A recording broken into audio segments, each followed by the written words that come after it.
بسم الله الرحمن الرحيم. أحلى زملكاوية في الدنيا، أهلا بيكم في الكورة مع المعلم.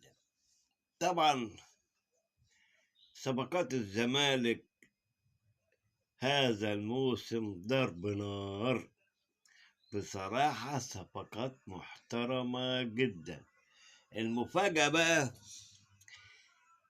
إن فرجاني ساسي وطارق حامد صدقوني في الزمالك يومين 48 ساعة وهتلاقوها نازلين بالفيديوهات إن شاء الله.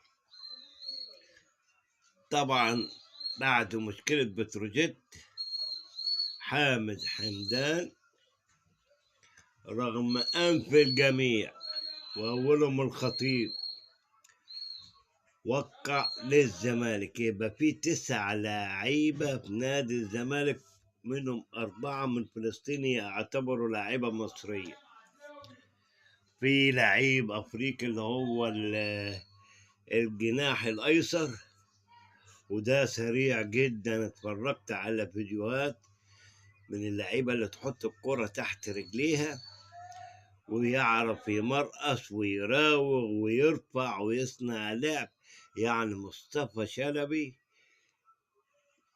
نتمنى له التوفيق بقى في أي نادي. هو عامل مشاكل في نادي الزمالك ومش عاوز يمشي. يلا مصطفى، انت مصطفى بقى لنا 2 3 عملوا معاك البدع، مفيش فايدة. مصطفى مفيش فايدة. وطبعا دونجا موجود يا جماعة.